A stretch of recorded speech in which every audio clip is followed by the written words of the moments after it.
Good morning, friends. You still hear me okay? No? Higher. Ah, That's my job. I'm slowly working it in. how about now? So welcome. Anybody here for the first time today? If you are, can you raise your hand for us? Yay! Hello, MDZ friends. Friends from Mount Diablo Zen are here today. Thank you again, Linda, for offering me this opportunity. Here we are, the end of the fourth week of practice period. I'm not quite sure how we got here, but here we are. And welcome back to Chiono, Season 1, Episode 2. So 2 weeks ago from this seat, I told the story of Chiono, and I'll just tell it briefly again. She was a servant in a 13th century Japanese Zen convent with a deep desire to practice, to practice the way. And drawing water from the well one evening, full moon evening, just like tonight, the bottom falls out of her old, many times patched bucket. So when the bottom falls out, there goes the water. There goes the reflection of this beautiful full moon in the water. And Chiono awakens. So what does Chiono awaken to? She awakens to impermanence, to including the impermanence of our idea of ourselves, having a sort of fixed, stable, immutable personhood, and to all things in the universe sort of cooperating and mutually supporting each other and unfolding together in time in, interpenetrating ways that we actually can't see. So I can imagine various scenarios in which Chiono's awakening, might not have been so smooth or not necessarily so. And I spoke about some of them last time, but, spilled water isn't such a big deal. But what if the bucket carried rare and vital medicine? What if the bucket carried her year's wages? What if the bucket carried her dead mother's letters or every poem she'd ever written in her life? I can imagine that loss would be harder, to shift into awakening, to be with, to welcome. But maybe not. What if the bucket is full of loss? I think about how I've been present for death. I haven't been present for that many of them, but I was there for my father's in 2020. And that was definitely a bottom of the bucket falling out moment. A pretty singular, unrepeatable experience of loss, full of lots of complicated emotions and, lots of big feelings. And yet, it was also absolutely beautiful. To witness this ultimate letting go, this stubborn, opinionated, sometimes moody man, just completely going with what was happening. And to be present and supportive of that, both what my father was going through, which of course we can't know, and then what my mother and I and my aunt and the hospice nurse and the hospice aide were going through. There were 5 of us with our hands on him. It was a pretty good way to go. You got to go. It was a collective moment of just radical kind of togetherness and compassion. But, part of death's mystery is, where do they go? They're there, and then they're just gone. No way to argue with that. They're gone. And what happens after, we don't know. And what happens after with Chiono, we don't know. As I thought about this story more and more, I'm like, well, it ends with this moment of awakening. Like, now what? Episode 2. And I think, knowing Chiono as I feel I now do, she probably got back to work. She probably borrowed a bucket and went and did her work. I think she was that kind of person. But we know, or we're going to find out if we don't already know, that awakening doesn't go on forever. So if this is news to you, I'm sorry to be the bearer of bad news. If you came and thought, I'm going to get awakening and go away and one and done. But there's really another way of looking at the fact that awakening is not impermanent. We get to keep doing it again and again and again. We get to open and close and open and close and open to our lives and to each other. And we flow in and out of realization, but realization it's there. It's always there. Just like that moon up in the sky that we don't always see, but it's always there. It's not like it goes somewhere and then comes out at night for us. So this morning, we did a full moon ceremony. I say we, but I was next door in the abbot's office kind of preparing, but I heard everyone and went along with you. It's a monthly ritual of repentance of our karma, of our deluded ways, and a reaffirmation or a renewal of our vow, our bodhisattva vows, because we need to renew vows. And it's also taking refuge again in Buddha, Dharma, and Sangha. It's really a beautiful ceremony. The full moon is technically at, I think, 1 a.m. tomorrow morning, and it's a blue moon this month, which is kind of cool. It means we had 2 full moons in the month of May. We had one at the very beginning of the practice period, and we're having one now at the end of this 4th week. And as I mentioned when I first talked about Shiono a couple of weeks ago, the moon is, we all know, it's this kind of classic image of awakening, of realization, of reality itself. And Dogen, who we're reading, who's Genjo Koan, we are studying in class, he has a fascicle dedicated to the moon called Tsuki, which is, every bit as poetic and beautiful and mind-bending as any Dogen that you're going to read. I'll say more, not so much about Tsuki, but about Genjo Koan in a moment. But there's another writing of Dogen's that I really just have always loved, called the Eihei Kosu Hotsuganmon. Great ancestor Eihei's words for arousing the vow, or Dogen's vow, simply.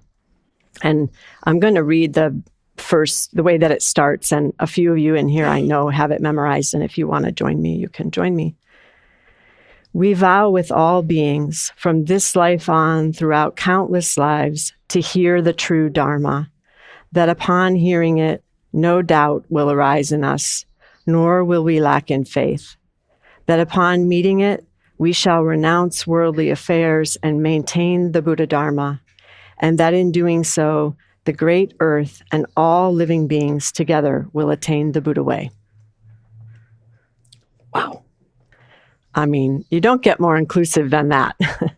All beings, all space and time. We vow with all beings from this life on throughout countless lives to hear the true Dharma. And Dogen goes on in this Dogen's vow to call upon the compassion of the ancestors, to help us see our karma, see our hindrances, and be able to practice and wake up. So, what we've embarked on here together, it's not about getting somewhere and staying there. Some pristine, perfect, unadulterated, awakened state. Frozen like a statue, Dogen understood that being human, being Buddhas, our faith falters and our vow brings us back upright. So we fall out of vow, we step back into vow. We fall out of vow, we step back into vow. And we have these ceremonies that help us do that, like the one we just did this morning, help us to renew our vows together and our intention to awaken with all beings. And then we also have some smaller rituals that we do regularly. Another one we did this morning is oryoki.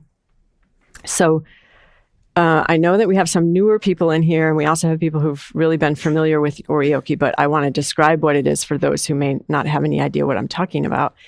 It's a formal way of eating together in the Zendo.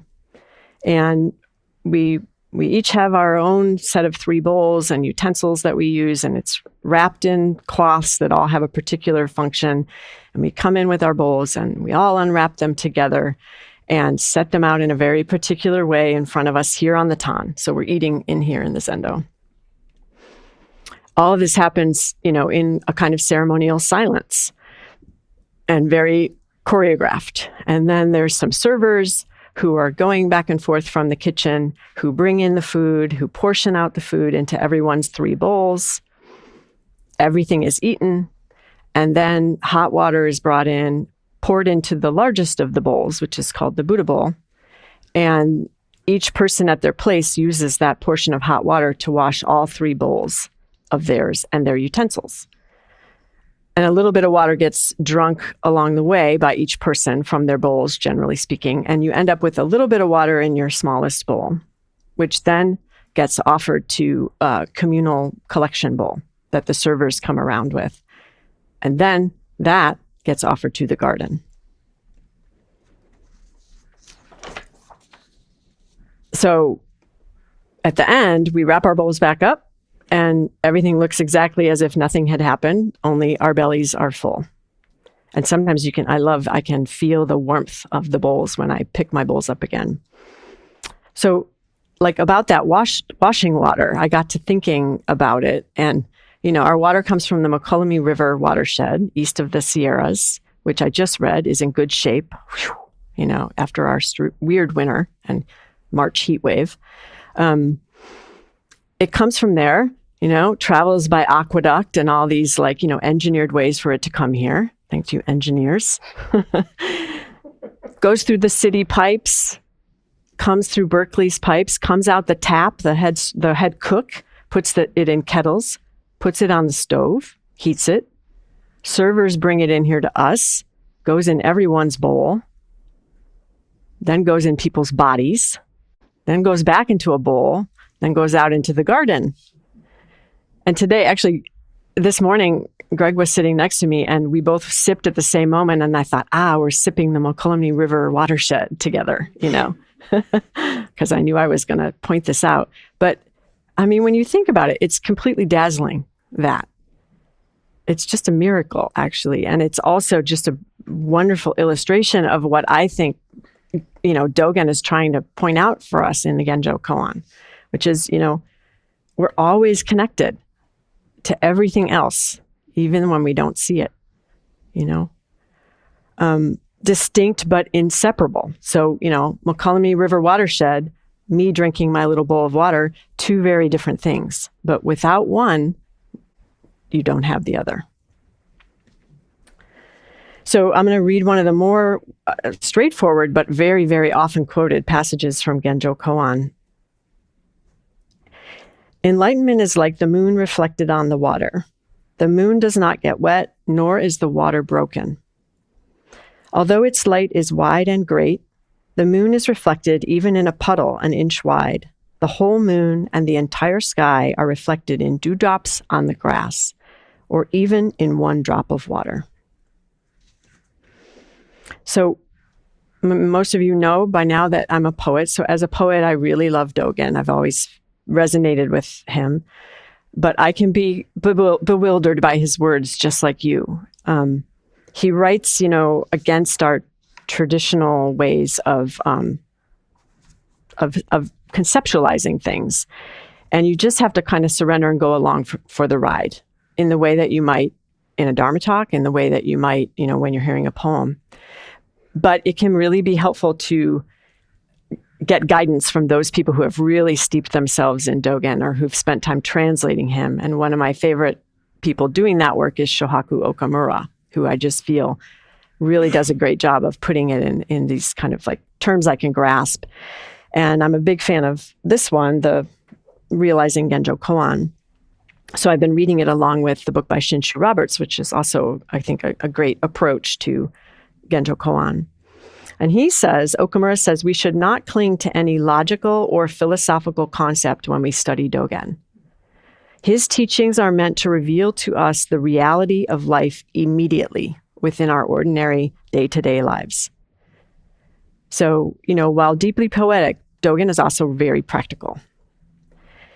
And I was very touched by a passage in here where Okamura recalls that as a young practitioner, he was really inspired by that image I just read you of this, moonlight reflected in the tiniest drop of water. And I'm going to read you a fairly sizable quote from that. He says, "Even though I had only a small, fragile, impermanent body and a deluded, self-centered mind to practice with, I could continue to practice since the Buddha's boundless compassion is reflected in that practice. Without this illuminating moonlight of the Buddha's vow and compassion, to this day, I do not think I could continue to practice. We are as tiny and transitory as a dewdrop, yet the vast, boundless, eternal moonlight reflects on each and every drop of life." Okamura goes on to talk about how for Dogen, expression was really like an essential corollary or component of experience. No, not a lesser, not a poor substitute. I recommend his Okamura's blog, the Dogen Institute blog. It's just like so many resources there of both his own kind of explications of things and then poems of Dogen's. I could spend hours on this blog. And Okamura suggests there that, we have language because we need to share reality. It is one of the ways we share reality. I mean, we share it in silence too. But he writes, "To distinguish between reality and the verbal expression of reality creates two separate things and makes reality itself more important than its expression using words. This is one of the most important points of Dogen's teaching. Dogen says, if we really experience something, we need to say something. We need to speak about that reality." So what we experience in silence, alone, in order to share it, we need language, and Dogen felt that was essential. I mean, and he put his money where his mouth was, right? We have so many writings, of Dogen trying to share this practice that moved him so. So for me, as a writer, obviously I love this idea. Oh, yes. Yes. In order for experience to be fully experienced, we need to tell about it. We need to use language, whether we're writing or speaking. And I think it's true, it's not just true of writers or of somebody speaking in front of people. I think, we are drawn, many of us, to Zen practice because we love silence. We love that embracing peacefulness of silence, where it's maybe easier or more accessible to kind of drop a lot of our discriminating mind and our judgments and the chatter. And we can even get attached to that silence. So we need to speak about and share our experience. We need to come in and out of silence and speaking and sharing the same way that we come in and out of awakening. It's a part of the process. It's why I'm sitting here talking to you, and it's why you're sitting here listening to me.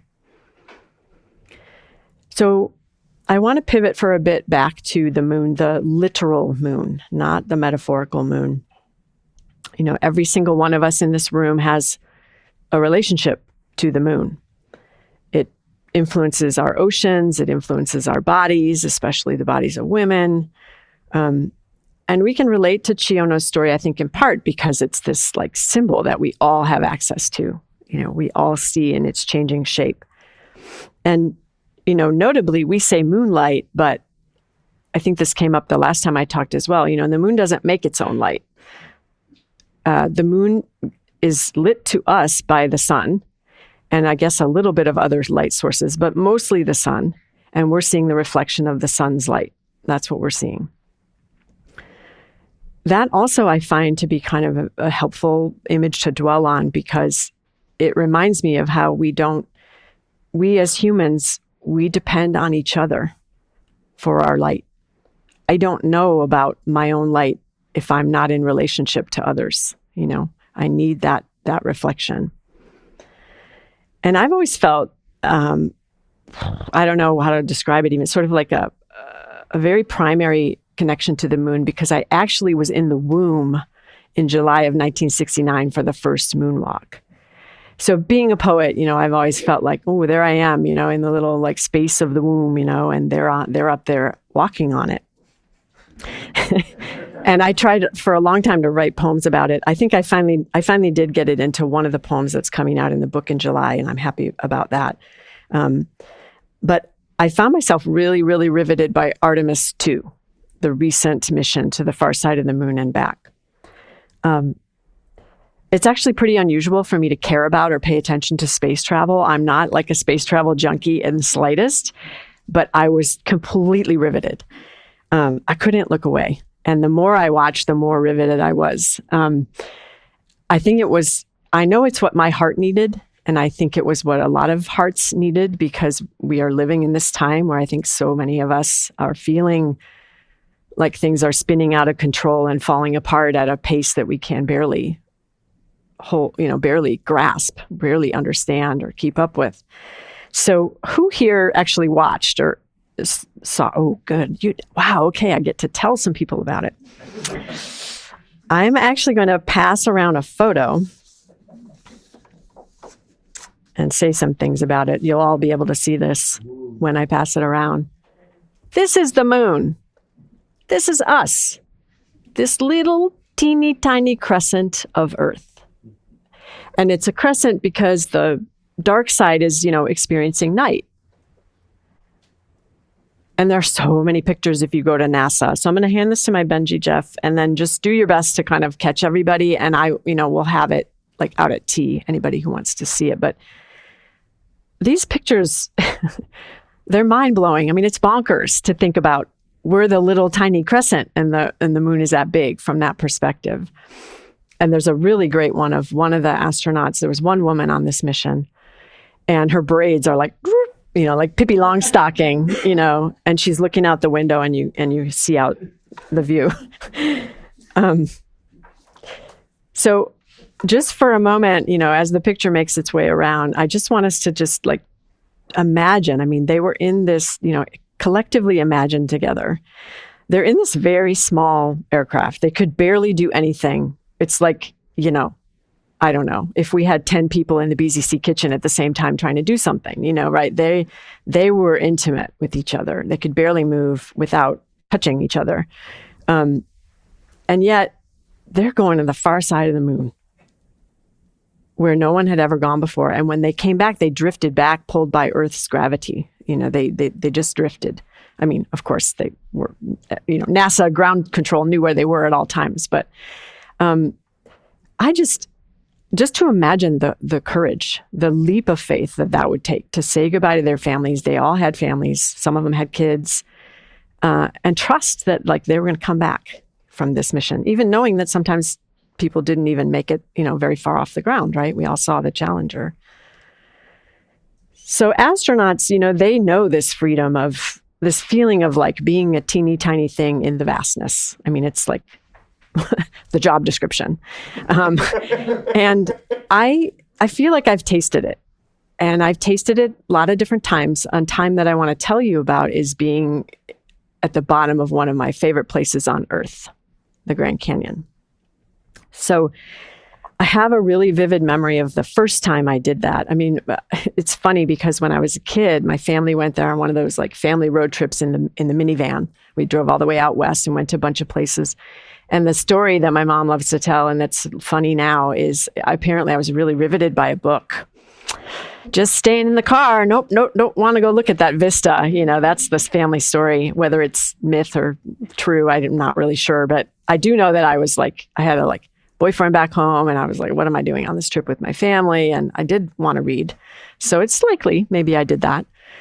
But went back as a young, actually I was more like mid to late 20s. And I went on a hike that was kind of guided. I mean, not in a professional way, but somebody who loves the Grand Canyon puts this hike together every year. And we went down from the South Rim to Phantom Ranch and then back up to the South Rim.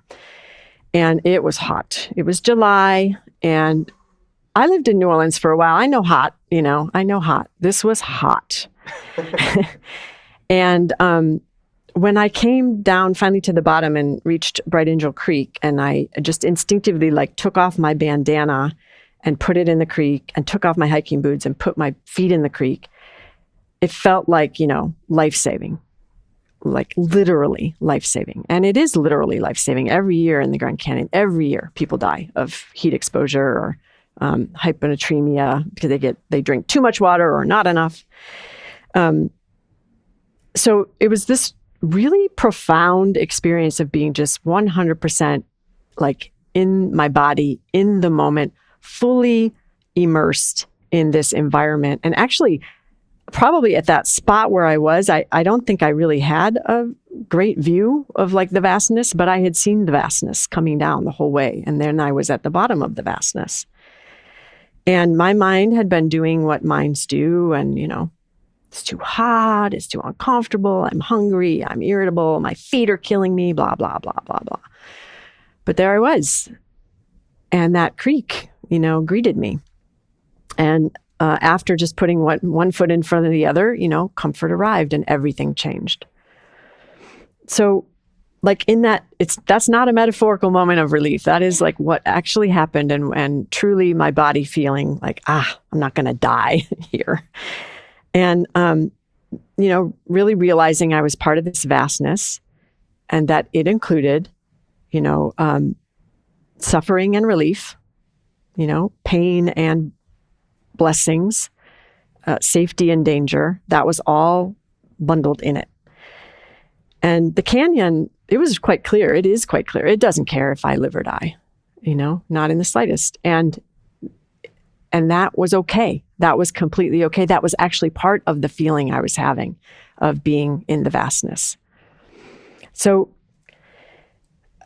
I had carried a grief down there that I mentioned when I gave my Way Seeking Mind talk that was maybe about 7 years old at that time, of losing my best childhood friend to a violent crime. She was killed by a man she was trying to leave, which is not uncommon at all for women. She was 23. And I carried that down with me. I carried all my ideas about who I was in the world, and I carried the people I loved, the places I had loved. But what the canyon gave me was a glimpse, or rather maybe just a long soak of all of that dropping. I just remember standing in the creek at Phantom Ranch and looking around at the canyon walls behind me. And that's the only way I can describe it, is it just felt like that all just went whoosh. Like I was completely alive, a small being held by the vastness, like a baby in the womb, or like those astronauts out there in space. And later, the leader of that trip told me that I had helped another woman get down. And I was like, what are you talking about? I didn't help anybody. But we had walked together, and she was having a slightly harder time than me. And we just talked the whole way down. And that is how I helped. That is how we helped each other get down, was simply by being together, sometimes talking, sometimes not, and staying in contact, staying connected. So the Grand Canyon really did play a part in my healing. I have never forgotten that moment. It felt like the canyon was just like embracing me. And I want to share with you that, I'll just also say Zen, my writing practice, all of the loving relationships in my life have also helped me heal this grief over my friend. And I actually had a phone call with her sister last week, 30-something, almost 40 years since I've talked to this woman. And the conversation was actually like kind of easy and joyful and laughing a lot. But it also included, we eventually got to some of the hurt and the pain, and tears were refreshed. So this loss is now, it's like 34 years old. And it can come back in a flash, and I never know when. Like right now, I'm okay talking to you about it. I'm not weeping, but I might weep the next time. I never quite know. Healing is not forgetting. It is not overcoming. It doesn't even necessarily, this came up in one of the T's, have to be forgiving. It might just be releasing and coming to peace with being unable to forgive. I can't say I forgive her murderer. I don't spend a lot of time actually thinking about him, and I don't wish him ill, but he's not the point for me.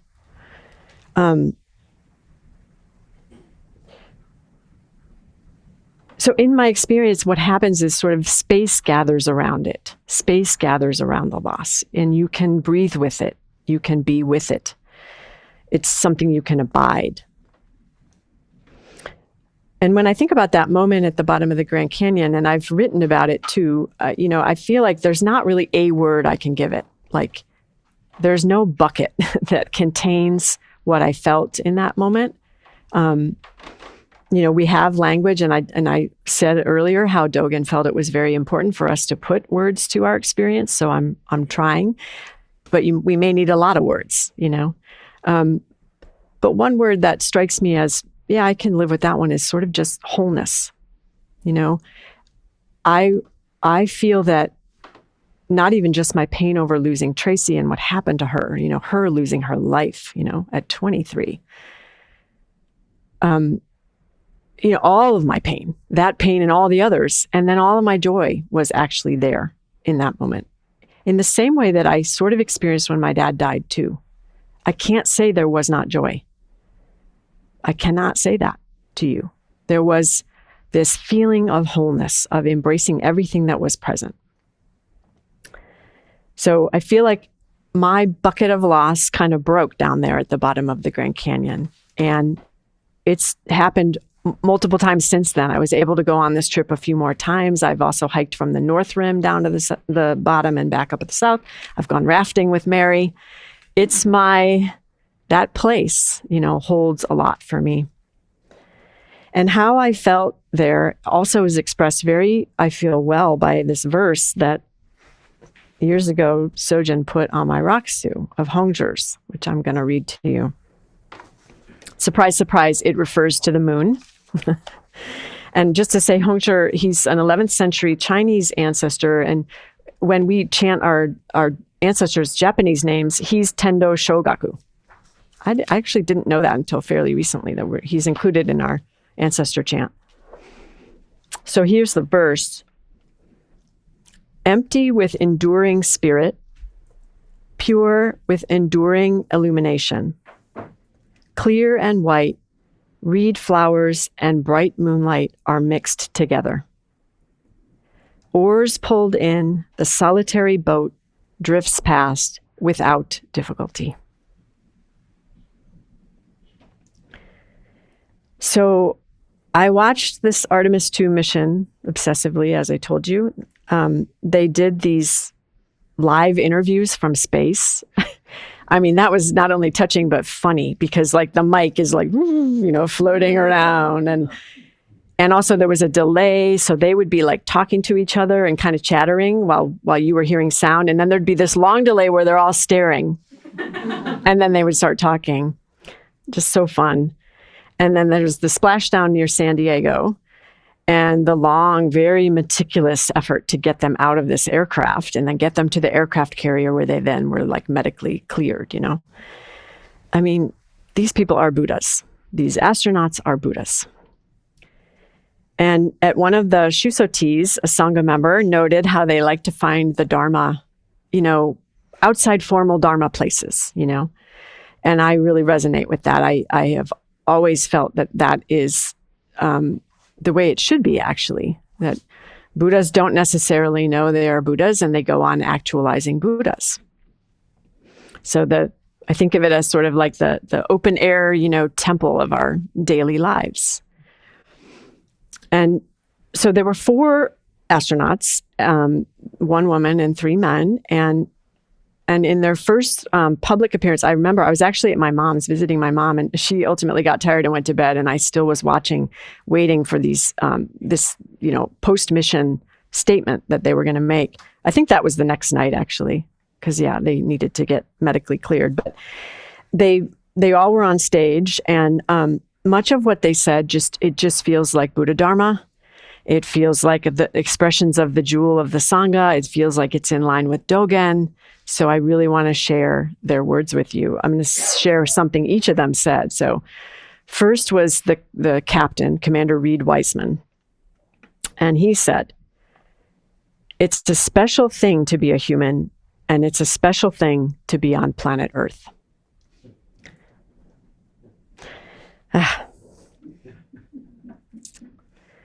Then pilot Victor Glover, who I'll just know is African-American and who has a smile that, like, if you're feeling down in the dumps, just look at his smile and he'll lift you up. He said, the gratitude of seeing what we saw, doing what we did, and being with who I was with, it's too big to just be in one body. And I love you. Thank you. They just keep getting better. I'm going to go slightly out of order because Christina Koch is my favorite, and I'm going to put her last. She actually came next, and then mission specialist Canadian Jeremy Hansen, but I'm going to read him next and her last. And he said first, like, oh my gosh, the amount of learning is huge, but that's not what I'm going to talk about. He said, it's the human experience that is extraordinary for us. And it sounds like maybe for you too. You saw a lot of joy up there. There was a lot of joy. We're not always on the joy train, this crew. There are many times we're not on the joy train. But we are committed to getting back on the joy train as soon as we can. And that is a useful life skill for any team trying to get something done. And then he makes his 3 crewmates come up and stand next to him, and they have all their arms around each other. And he says, what you saw was a group of people who loved contributing, having meaningful contribution and extracting joy out of that. And what we've been hearing is that was something special for you to witness. And the reason I had them form up here with me is because I would suggest to you that when you look up here, you're not looking at us. We are a mirror reflecting you. And if you like what you see, then just look a little deeper. This is you. I mean, come on. Thank you, Moon. I know. They're like, yeah. I mean, and just before I read Christina, just remember these people. And I remember the commander said this at the beginning. He's like, we were just like, almost 300,000 miles away from Earth, and we were traveling at whatever, Mach whatever. And now we're here in this room, so trying to hold those two things together. So they're definitely, they're in an alternate state, I'm sure, when they're saying these things. So Christina Koch, she's also mission specialist, whatever that means, and Michigan native, go Michigan. She says, a crew is a group that is in it all the time, no matter what, that is stroking together every minute with the same purpose, that is willing to sacrifice silently for each other, that gives grace, that holds accountable. A crew has the same cares and the same needs, and a crew is inescapably, beautifully, dutifully linked.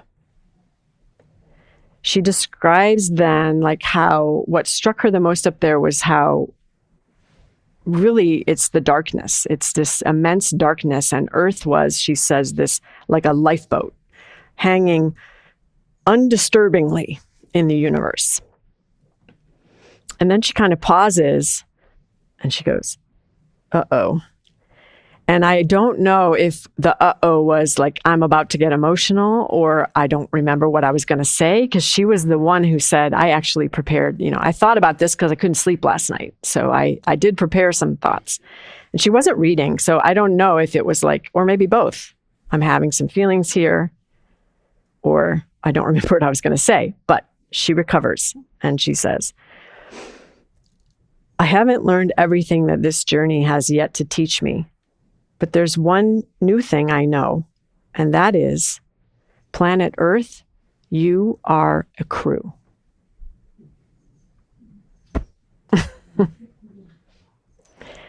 So you can watch this YouTube video of them doing this. It was recorded, of course. These deep space Zen masters is how I'm thinking of them.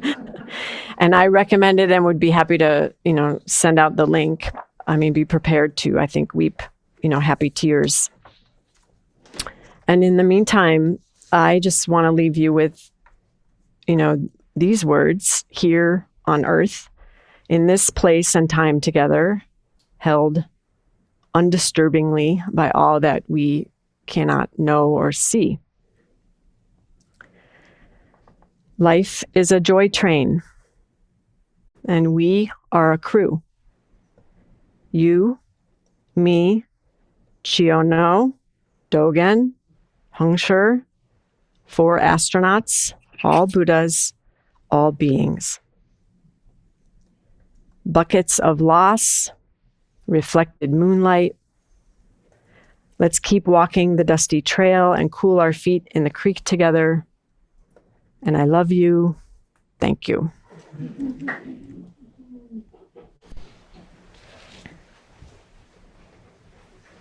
And I think we should have time. Yes, we have like 15 minutes for questions. Judy.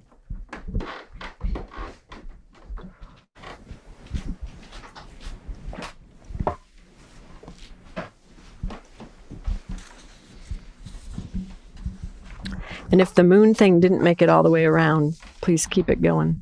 Picture. Oh, one last thing. Sorry, Judy. Moons. Moons. Sewed by my Benji. Okay. Judy, please.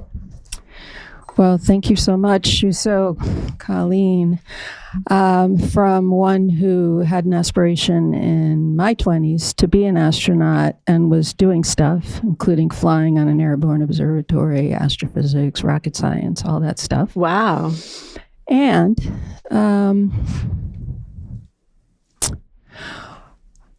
have a lot of scientist friends. And one of the things that I'm very intimate with right now is that, including both sides, like the dark side and the light side, is there are a lot of current and former NASA scientists all over this country who are deeply lamenting what the current government is doing and how that particular mission was used for publicity and distraction from a lot that's actually happening to science and other things. And so I heard in your talk a lot about joy and sorrow. And so I'm wondering, how do you experience both sides without losing or sacrificing either one, the wholeness? I mean, in some ways, my first thought is, how do you not experience both sides? Do you feel that you don't? When you're listening to the astronauts, you're full of wonder. I mean, full. Mm-hmm. When you're at the bottom of the canyon. Yeah.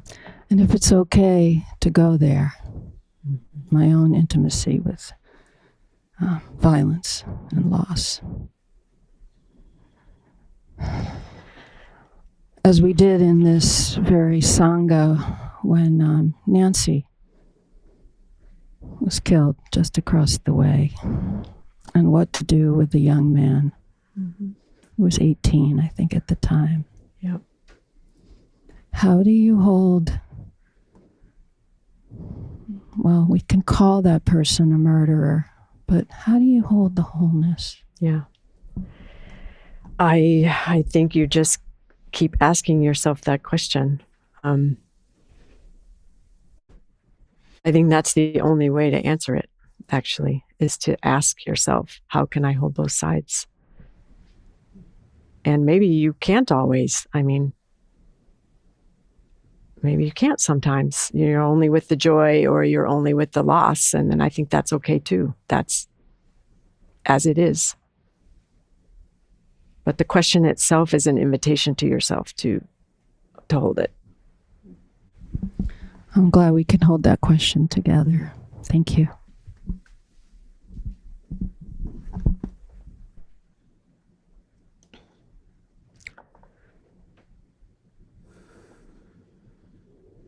Benji.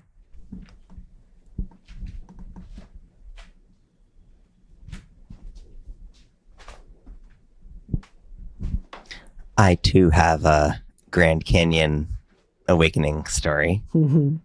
I had been living on my bicycle for about 3 months by the time I made it to the Grand Canyon, and had been coming generally north to south, east to west, and had a car drive my bike around and hiked from the north rim to the south rim. Oh.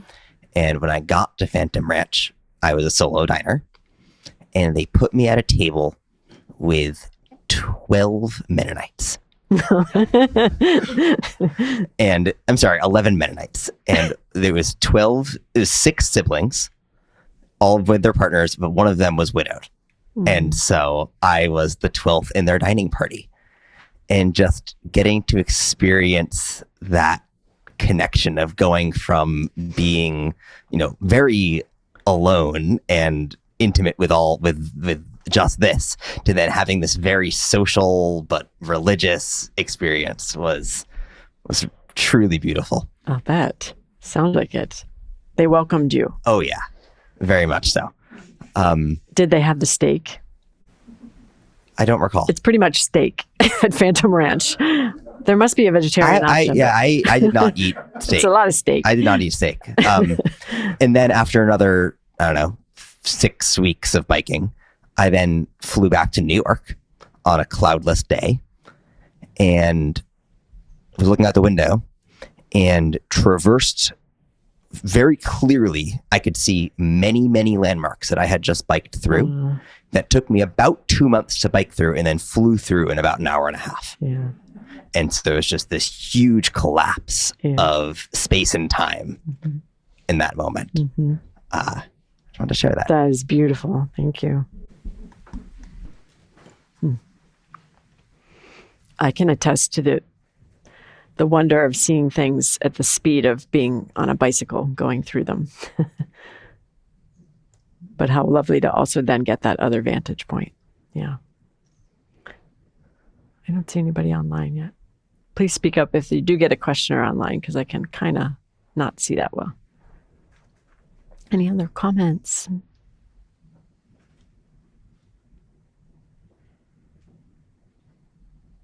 Jenny. She's behind Liz.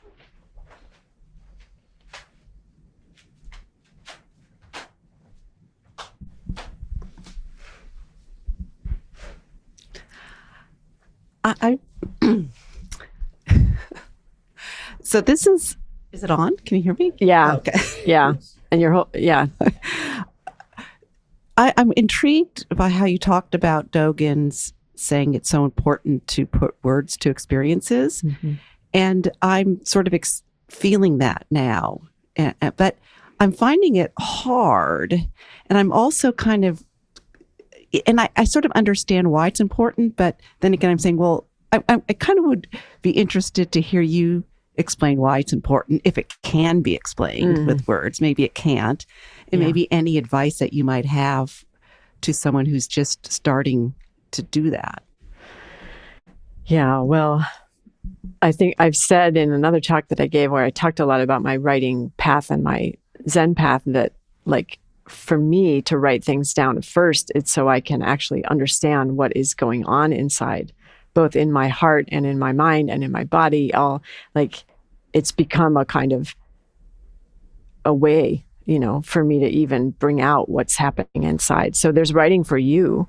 It's just like sharing you with you, which is important. And then there's the kind of sharing which Dogen, I think, was talking more about, which was trying to articulate this, what it is we're doing here, so that we can, meet somewhere. But it's hard. I mean, language is amazing and language is limited. I mean, like if I say the word, let me think of one, cushion, I have all my associations with cushion of my whole life that go into that word and come with that word, and they're going to be different than yours.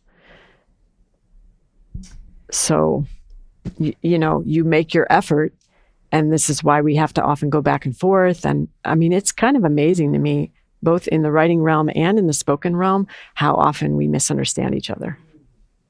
It's like constant. It is constant. But yet you say, Dogen says we need to put words to our experiences in order to meet. So I guess we meet and then we further refine, and it just further helps us to understand each other and ourselves. Yeah. Yeah. And there may be things you can't put words to, and that's okay too. Like I was trying to say, like that moment at the bottom of the Grand Canyon, I've been trying to describe that for a very long time. And it's hard.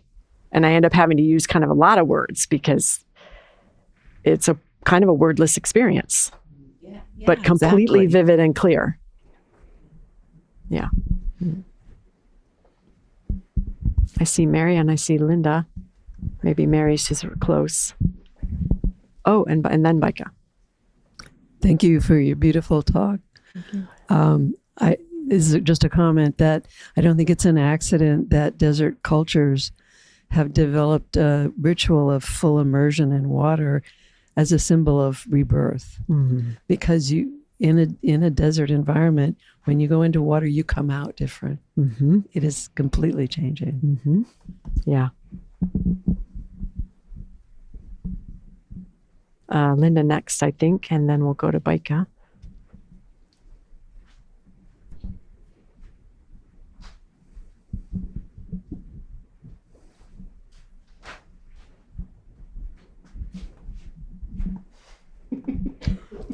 Hi, Linda.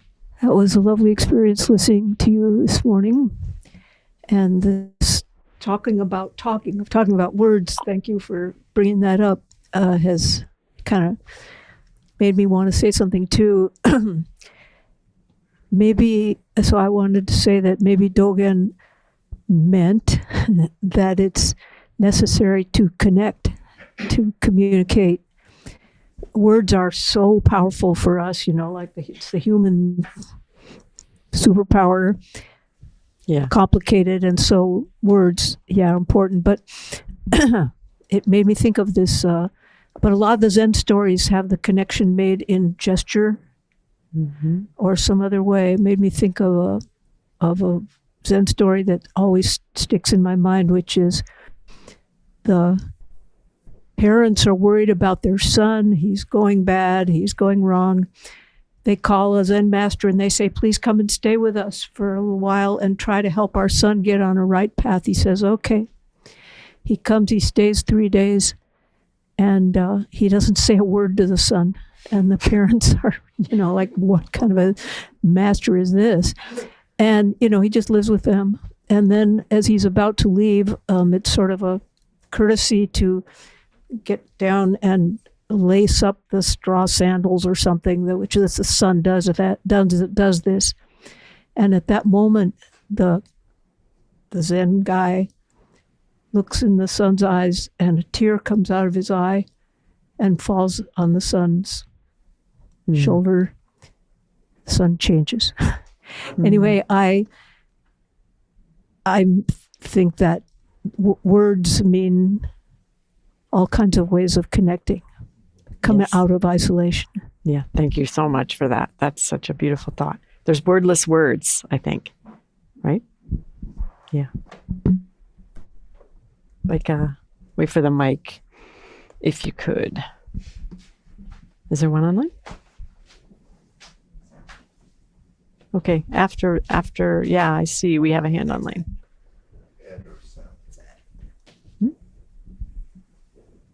Baika. I had my own desert experience. Havasu Canyon, switchbacks all the way out, no creek. But somebody emptying their ice chest. Oh. So that was good, because that was probably the first time I thought, wow, I could die. Yeah. I could die from this. Anyway, it was beautiful, but a little scary there at the end. So back to Chiono. So what I heard you say was the bottom of the bucket fell out and she had this awakening. And, I think she went back to work. And I'm thinking, girlfriend, like, get on a plane, go to New York, join the chorus line, something like that. But I think it's just a reflection of what's going on with me, right? So one could go back to being a servant in the convent. But if you're tired of being a servant, caretaking, I'll put it, you're going to want something else. I think in awareness, you might come to some other, path. Yeah. I'm mentioning it because I was sort of surprising myself, like, God, Micah, what's going on? That you wouldn't want to go back to work? No. I would be getting on a plane and, I don't know, go to Paris or go singing in Trocadero Plaza or something like that. I want the joy, right now. Yeah. I want the joy. It's all good. I mean, no matter what she did, right? And I think I actually skipped. I was thinking, like, did she tell someone about it? Like, maybe she went and told someone about it, and shared it. I don't know. We don't know. But. And then they said, get back to work. I know, right? You have a job to do. Oh, wait, we haven't heard from you back there, but we have to go online first, I think, right? Blake, is there a questioner? It's up to you. There's a question. Let's go online because we're running out of time. Ed, We are. If you'd like to unmute. We hardly have time. So Ed, be wonderful and brief. Hi. Hi. Hi. Thank you for your talk, and especially talking about the moon. Moon's a very precious planet for me as a Cancer, but also I get to look at it every night when I take my dog for a walk. And I get bathed in feelings of insignificant. My life is totally insignificant and yet precious, because the moon has been around for billions of years and we're here for a very, very short time. Yep. And yet it's a great lesson in impermanence. Yep. So I just wanted to say that. Yep. Thank you. Thank you for taking it back to the moon there at the end. I think we're out of time. We have to end, but we'll have tea.